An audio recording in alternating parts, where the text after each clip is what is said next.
नमस्कार दोस्तों, stock market studies में फिर से एक बार आपको बहुत बहुत स्वागत है। तो आज मैं फिर से आपके सामने कुछ इंपॉर्टेंस कंपनी का अपडेट शेयर करने वाला हूं। तो इस वीडियो को पूरा लास्ट तक देखिएगा और अभी तक अपने चैनल को सब्सक्राइब नहीं किया है जरूर कर लीजिएगा। तो चलो देख लेते हैं कौन सा कंपनी है इस वीडियो के अंदर। फर्स्ट जो कंपनी उसका नाम है केपीआई टी टेक्नोलॉजीज लिमिटेड।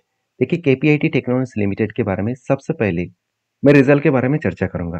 देखिए रिजल्ट आशा किया जा रहा था कि एक अच्छा खासा ग्रोथ आने का चांसेस है, क्योंकि इस तरीके से डेटा सबसे पहले 29 अप्रैल में इस तरीके से डेटा पब्लिश किया गया था। आप देख सकते हैं KPIT technologies expected financial year 2025 में रेवेन्यू ग्रोथ बिटवीन 18% टू 22%। तो पहले ही एक अब मतलब अपडेट दिया गया था कि कंपनी का रिजल्ट अच्छा खासा आने वाला है। क्या सही में रिजल्ट का ग्रोथ हुआ? चलो वो हमको दिखा देता हूँ। आप खुद ही देख सकते हैं कंपनी का मार्च का जो डेटा है पिछले सालों का, वो 1000 करोड़ का सेल्स था। वो इस बार 1300 करोड़ के आसपास सेल हुआ। तो ऑलमोस्ट 13% के आसपास यहाँ पे ग्रोथ देखने को मिला। उसके साथ साथ आप ये भी देखेंगे तो कंपनी के एक्सपेंस भी कंपनी कंट्रोल में रखे, जिसके चलते कंपनी का नेट प्रॉफिट 112 करोड़ से 166 करोड़ बना, जो आज तक की हाईएस्ट प्रॉफिट जरूर है। तो परसेंटेज वाइज 14% के आसपास कंपनी का ग्रोथ देखने को मिला, प्रॉफिटेबिलिटी ग्रोथ 14% के आसपास। तो पहले जो अंदाजा लगाया जा रहा था कि 18 टू 22% के आसपास एस्टिमेट किया जा रहा था कि इस तरीके से कुछ रिजल्ट आएगा, तो उस तरीके से रिजल्ट नहीं हुआ, जिसके चलते हुए कंपनी के ऊपर रिजल्ट आने के बाद ही एक प्रेशराइज बनता हुआ देखने को मिला है। देखिए रिजल्ट कुछ भी हो, कंपनी अगर सही ढंग में काम कर रहा है, अगर ग्रोथ कंपनी के ऊपर हो रहा है तो कोई अच्छी बात जरूर होगा, क्योंकि देखिए 14% का ग्रोथ कोई खराब नहीं है। एवरेजली देखा जाए तो कंपनी के 14% का जो रिटर्न है वो बहुत बेस्ट माना जाता है, बहुत अच्छा खासा माना जाता है। तो मैं जरूर कहूंगा इस कंपनी के ऊपर फोकस रखिएगा, क्योंकि कंपनी के ऊपर जो इन्वेस्टर है वो हमेशा ट्रस्ट बिल्ड करते हैं इस कंपनी के ऊपर, क्योंकि प्रोमोटर के साथ साथ देखा जाए तो एफएस ने भी अच्छा खासा होल्डिंग कंटिन्यू करा है और डीएस भी इस कंपनी के ऊपर अच्छा खासा होल्डिंग कंटिन्यू करा है। तो पब्लिक के पास भी होल्डिंग्स है, तो सारे व्यक्ति के पास इस कंपनी के ऊपर होल्डिंग आपको देखने को मिला। तो बेस्ट तरीके से एक सिचुएशन कंपनी के ऊपर बनता हुआ देखने को मिला है। अभी कंपनी के ऊपर जो क्वार्टरली रिजल्ट है वो आप देखेंगे तो सेल्स तो अच्छा खासा ग्रोथ हुआ, तो कंपनी का अर्निंग पर शेयर कितना बढ़ा। तो ईपीएस जो है अर्निंग पर शेयर में, कंपनी पिछले साल में 4 रुपीज करके अर्निंग पर शेयर था, वो बढ़ के हो चुके 6 रुपीज करके। मतलब कंपनी का अर्निंग पर शेयर भी बढ़ा है। तो बेस्ट तरीके से एक सिचुएशन यहाँ पे बनता हुआ देखने को मिले। बाकी आपकी इस कंपनी के ऊपर क्या राय है जरूर कमेंट्स करना, क्योंकि कंपनी के ऊपर जो टेक्निकली चार्ट पैटर्न्स बना वो फाइनली कुछ इस तरीके से बना है। पहले एक कप तो बना, उसके बाद एक हेड बनना, सॉरी, एक कप बना, उसके बाद एक हैंडल बनना चाहिए था, मगर हुआ कुछ ऐसा, कुछ जो इसका लोअर साइड है, कप का जो लोअर साइड है उसी लेवल को वो टच कर लिए। मतलब पहले जो कप है इसको ऑब्वियसली मैं इग्नोर करूंगा, दूसरा जो कप बना है उसको मैं जरूर वॉच करूंगा। तो उससे पहले एक चीज को नोटिस करना कि अगर यहाँ पे कप अगर फिर से बने और यहाँ पे एक हैंडल पैटर्न क्रिएट करे, तब मैं कुछ डिसीजन जरूर लूंगा, चाहे वो पहले का कंप्लीट हो ना हो। तो बेसिकली कंपनी के ऊपर जो अपडेट है वो मैं आपके साथ शेयर किया हूँ। बाकी आपकी क्या राय है जरूर मुझे कमेंट्स करके बताना। नेक्स्ट जो कंपनी है उसके बारे में चर्चा करूँ, उसका नाम है टाटा टेक्नोलॉजी सर्विसेज। तो टाटा टेक्नोलॉजी लिमिटेड, जो टीटी सॉरी टाटा टेक नाम से हम लोग जानते हैं, तो लिस्टिंग होने के बाद ही कंपनी के ऊपर लगातार गिरावट का माहौल जारी है। अभी गिरावट का माहौल जारी क्यों है? क्योंकि कुछ दिनों पहले कंपनी का रिजल्ट आया था और जो एक्सपेक्ट किया गया था कि कंपनी का रिजल्ट अच्छा खासा आएगा, हुआ कुछ उल्टा। क्योंकि कंपनी का जो सेल्स है वो पिछले क्वार्टर की तुलना से ज्यादा हुआ, तो इसको देखकर खुश मत हो जाना, क्योंकि कंपनी के ईयर ऑफ ईयर बेसिस में सेल्स डाउन हो चुके हैं। क्योंकि पिछले साल में जो सेल्स था वो पॉजिटिव था, इस बार कंपनी का सेल्स थोड़ा सा वीकनेस हो चुके हैं। तो जब ईयर ऑफ ईयर बेसिस में सेल्स कम हुआ तो कंपनी के ऊपर एक प्रेशराइज हमेशा बनता हुआ देखने को जरूर मिलेगा। क्योंकि बेसिकली देखा जाए तो कंपनीज के ऊपर सेल्स दो तरीके से एस्टिमेट किया जाता है, एक है ईयर ऑफ ईयर बेसिस और दूसरा क्वार्टर ऑफ क्वार्टर बेसिस। तो दोनों के एस्टिमेट को अगर बीट कर पाए तो ही ठीक है, अगर बीट नहीं कर पाए तो कंपनीज के ऊपर एक प्रेशराइज बनता हुआ देखने को मिलेगा। तो बाकी इस कंपनी के ऊपर जो नेट प्रॉफिट है वो भी देखेंगे तो पिछले साल में 217 करोड़ का प्रॉफिट था, जो घट के 157 करोड़ के आसपास पहुंच चुके हैं। मतलब ओवरऑल बात करूं, कंपनी के ऊपर अच्छा खासा एक करेक्शन देखने को मिला और यही कारण की वजह से शेयर में एक बिग फॉल देखने को मिला है। मैं पहले भी आपको डिस्कशन कर चुका हूँ कि जब भी कुछ इस तरीके से रेंज बने और कोई भी चैनल बने, उस चैनल को अगर ब्रेकआउट करे तो उस ब्रेकआउट को कंफर्म ब्रेकआउट मत समझ लेना, क्योंकि वो फॉल्स ब्रेकआउट होता है। फॉल्स ब्रेकआउट का मतलब क्या है?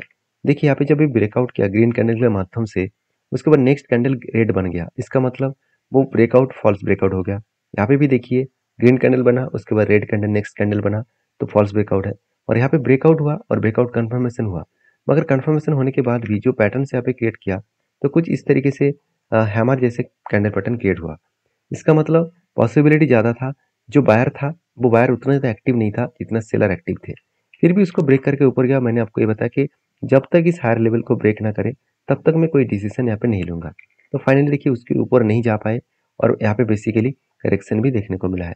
तो मुझे लगता है एक अच्छा खासा सेलिंग प्रेशर देखने को मिला और सेलिंग होने के कारण कंपनी के ऊपर अच्छा खासा करेक्शन भी हुआ है। तो बेसिकली कंपनीज के ऊपर जो लगातार ग्रोथ होने का चांसेस है वो थोड़ा सा अभी अटक चुके हैं। अभी देखिए एक लेवल्स है, इस लेवल का अगर नीचे आए तो एक बड़ा सा फॉल होने का चांसेस भी यहाँ पे देखने को मिल सकता है। वो लेवल कौन सा है?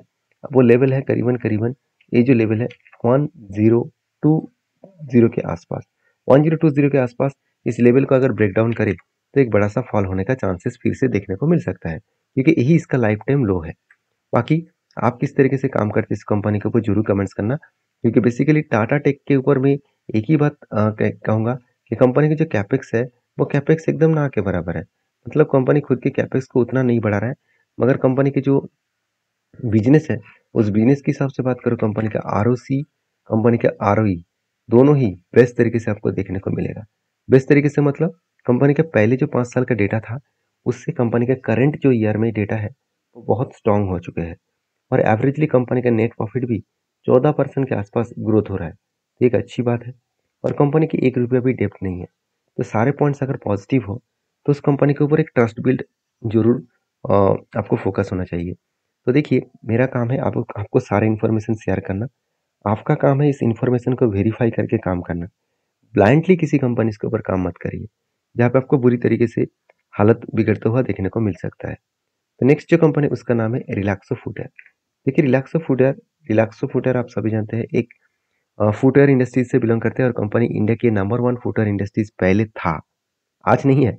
आज नंबर 1 कौन है? Metro band. तो मेट्रो बैंड नंबर 1 इसलिए पहुंच चुके हैं क्योंकि उसका मार्केट कैप करीबन रिलैक्सो से 10,000 करोड़ ज़्यादा है। तो ऑलमोस्ट कंपनी के ऊपर ग्रोथ ज़्यादा देखने को मिला, मगर रिलैक्सो के ऊपर मैं हमेशा पॉजिटिव इसीलिए रहता हूँ कि इसका मैनेजमेंट बहुत स्ट्रांग है। मैनेजमेंट ने जो गलती किया था वो गलती को सुधारने के लिए वो कमिटमेंट कर चुके हैं कि 2025 के बाद जो गलती उन्होंने किए थे वो गलती को वो रिकवरी करेंगे। वो गलती क्या था उसके ऊपर भी बहुत बार चर्चा किया हो। आप मुझे वो गलती कमेंट करके बता सकते हैं।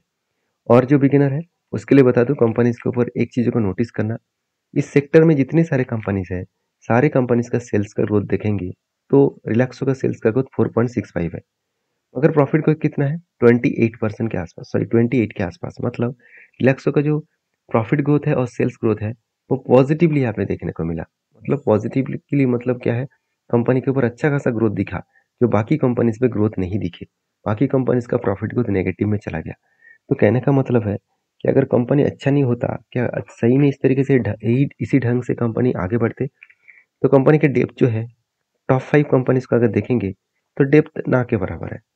और बेसिकली रिलैक्सो के ऊपर एक चीज़ मुझे सबसे अच्छा लगता है, कंपनी का रिजल्ट इस बार भी देखिए कंपनी 200 करोड़ तक प्रॉफिट किया जो पिछले सालों के तुलना से ज़्यादा हो रहा है। तो चांसेस हायर है कंपनी इस बार भी अच्छा खासा रिजल्ट ले आ पाए।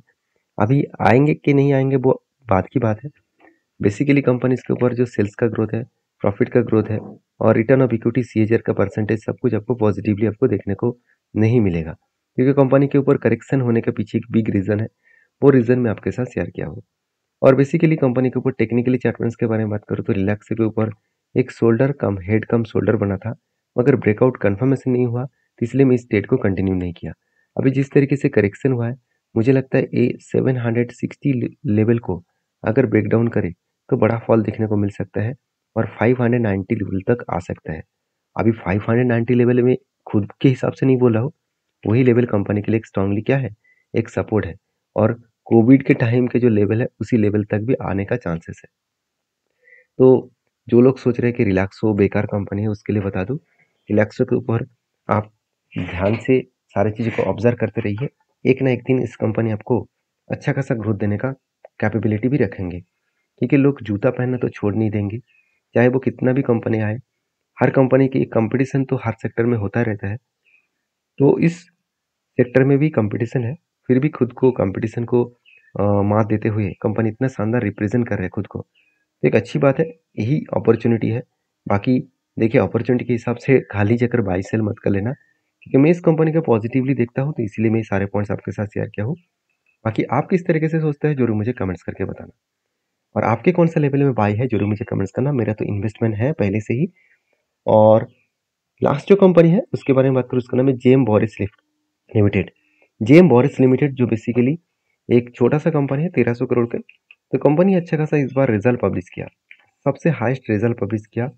उसके साथ साथ इस कंपनी के ऊपर इन्वेस्टर भी धीरे धीरे करके टास्क बिल्ड करना स्टार्ट कर चुके हैं। शायद इसीलिए कंपनी के बोर्ड ने एक अपडेट दिया कि कंपनी की जो फेस वैल्यू है, इस फेस वैल्यू को वो कम करेंगे, मतलब स्प्लिट लेके आएंगे। तो कितना स्प्लिट लेके आएगा, कितना रेशियोज का स्प्लिट मिलेगा, वो अभी तक डिस्कशन नहीं किया गया। जब डिस्कशन होंगे तब मैं आपके साथ जरूर शेयर करूंगा। ये था कुछ कंपनीज का अपडेट। वीडियो में अगर जानकारी अच्छा मिले तो प्लीज़ लाइक करना और दोस्तों के साथ भी शेयर करना। मिलते हैं नेक्स्ट वीडियो में, तब तक के लिए धन्यवाद।